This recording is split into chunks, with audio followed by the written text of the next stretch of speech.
संघर्ष की सच्ची कहानी। प्राचीन समय की बात है। एक शहर में एक व्यक्ति रहता था जिसका नाम चंदन था। वह अपनी पत्नी और दो लड़का और दो लड़की के साथ रहता था और वह किसी छोटे मोटे प्लांट में काम किया करता था। चंदन और उसकी पत्नी खुशी खुशी अपना जीवन व्यतीत कर रहे थे। समय का चक्र बीत रहा था और उनके लड़का लड़की बड़े होते जा रहे थे। जब उसकी बड़ी बेटी कक्षा 5 में पढ़ रही थी, तभी एक दिन स्कूल की छुट्टी के समय जब वह लड़की सीढ़ियों से नीचे उतर रही थी, तभी पीछे से किसी लड़की से धक्के लगाने पर वह सीढ़ी से नीचे गिर गई, जिसके कारण उसके पैर में चोट आ गई। जब लड़की घर पर लंगड़ती हुई आई तो उसके पिता ने पूछा, क्या हुआ? तभी लड़की ने उन्हें पूरी बात बताई।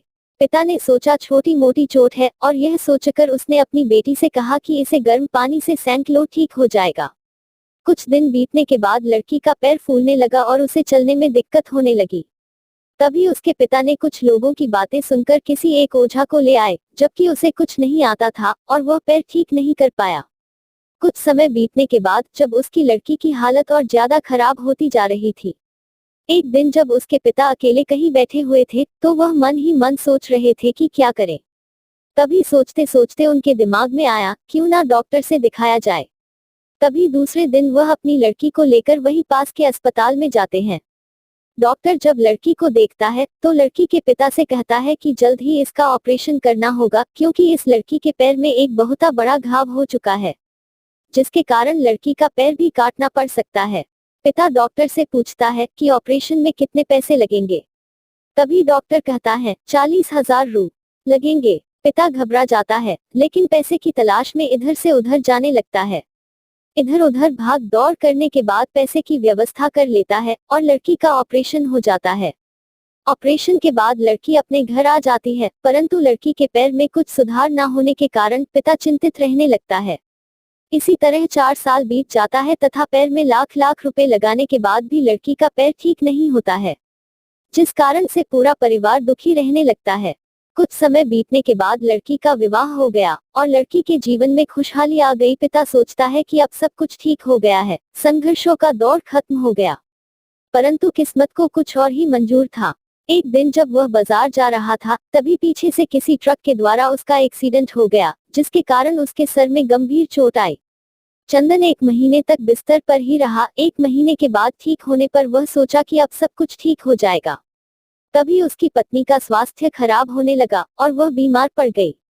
यहाँ वहाँ छोटे डॉक्टरों को दिखाने के बाद तबीयत और बिगड़ गई, जिसके कारण उन्हें वाराणसी के BHU अस्पताल में ले जाना पड़ा। वहां जाकर पता चला कि उसकी पत्नी के पेट में गंभीर बीमारी हो गई है, परंतु चंदन को यह विश्वास था कि उसको पत्नी ठीक हो जाएगी और चंदन इसी विश्वास के साथ अपनी पत्नी को हमेशा वाराणसी के अस्पताल में ले जाने लगा। कुछ समय बीतने के बाद पत्नी की तबीयत में सुधार आने लगी। चंदन सोचा कि अब सब कुछ ठीक हो जाएगा। एक बार जब वह अपनी पत्नी को वाराणसी के अस्पताल में ले गया, डॉक्टर ने सभी रिपोर्टों को देखते हुए कहा, सब कुछ ठीक है। चंदन बहुत ही खुश हुआ और वह अपने पत्नी के साथ अपने शहर वापस आ गया। अगली सुबह सब कुछ ठीक था। चंदन का बड़ा और छोटा बेटा दोनों स्कूल चले गए और चंदन अपने काम पर चला गया। बड़ा बेटा स्कूल में सोच रहा था कि चलकर माँ से कुछ बातें करेंगे। तभी 11 बजे उसका मित्र आता है और कहता है कि चलो, तुम्हारी माँ की तबीयत खराब हो गई है। बड़ा बेटा दौड़ता हुआ अपने घर की तरफ आता है। तब तक बहुत देर हो गई होती है, उसकी माँ की मृत्यु हो चुकी होती है। बेटा माँ को देखते ही फूट फूट कर रोने लगता है और वह अपनी माँ का अंतिम संस्कार करता है। 1 साल तक पूरा परिवार दुखी ही रहता है। कुछ समय बीतने के बाद दुखों के बादल छट जाते हैं और चंदन अपने लड़का और लड़की के साथ सुखमय जीवन बिताने लगता है। आज उसका परिवार खुश खुशी जीवन जी रहा है। दोस्तों, जीवन में सुख और दुख दिन और रात की तरह होते हैं, जो कभी स्थायी नहीं रहते। इसलिए दुख के समय में कभी हिम्मत नहीं हारना चाहिए तथा सुख के समय कभी अहंकार नहीं करना चाहिए। इसीलिए कहा गया है, जीवन का दूसरा नाम संघर्ष है।